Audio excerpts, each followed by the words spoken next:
किसी शहर में दो फेरी वाले रहते थे। वो दोनों मोती के चमकीले आभूषण बेचा करते थे।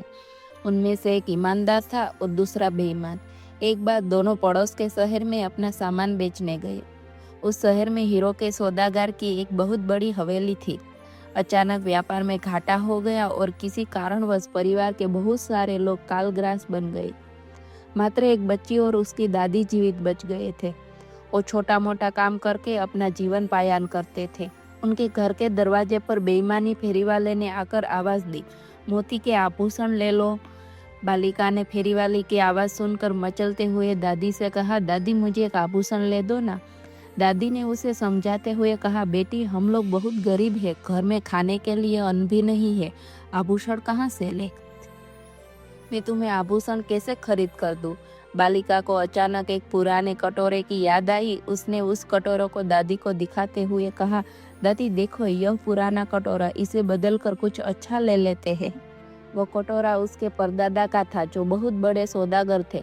उनकी मृत्यु के पश्चात वो कटोरा पुरानी तथा काम नहीं आने वाली चीजों के साथ पड़ा हुआ था। बहुत दिनों से यूं ही पड़ा हुआ वह काला हो गया था। वृद्धा ने उस कटोरे को लेकर उलट पलट कर देखा, पर यह समझ नहीं पाए कि वह सोने का है, कुछ तो इसकी कीमत होगी ही। ऐसा सोचकर फेरी वाले को बुलाकर उसने वह कटोरा दिखाया। हाथ में कटोरे को लेकर उलट पुलट कर वह देखने लगा। फिर उसने पीछे की तरफ सुई से खुरच कर देखा। फेरी वाला समझ गया कि यह बहुमूल्य सोने का कटोरा है। मन ही मन उसने वृद्ध को लूटने की योजना बना ली। क्रोधित होता हुआ वह चिल्लाया, मेरे पास यह कटोरा क्यों लाई हो? एक पैसे का भी नहीं है। यह कहता हुआ जमीन पर कटोरा फेंक कर वह चला गया। उसके जाने के तुरंत बाद ही ईमानदार फेरी वाला उधर से गुजरा। घर के दरवाजे पर आकर उसने भी आवाज दी, मोतिया ले लो। बालिका ने पुनः दादी से अनुरोध किया। दादी ने कहा, बेटी पहले फेरी वाले ने कटोरा लेने से मना कर दिया, अब हमारे पास देने के लिए क्या है? बालिका ने कहा, दादी पहले वाला व्यापारी गंदा था, शायद यह ले ले। दादी मान गई और उसे फेरी वाले को बुलाने की अनुमति दे दी। फेरी वाले को वह कटोरा दिखाया गया। उसने तुरंत ही उस कटोरे की वास्तविकता पहचान ली और वृद्ध से बोला, माताजी इस कटोरे की कीमत कई हजार रुपये है, मुझे क्षमा कर, मैं अपनी मोतियों के बदले इसे नहीं ले सकता। मेरे पूरे सामान से कहीं अधिक कीमत इस कटोरे की है।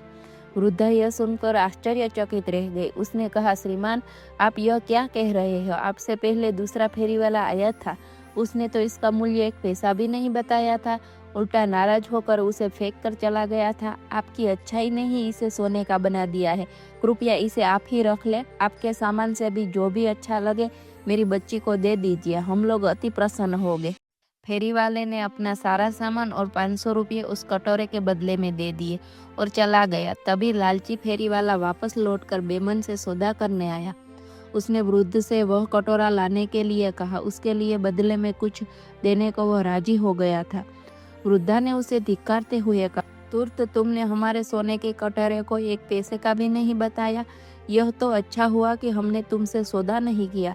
दूसरा फेरी वाला आया था और उसने कटोरे की असली कीमत बताई और सौदा भी किया। उसके पास जो भी था सब उसने हमें दे दिया।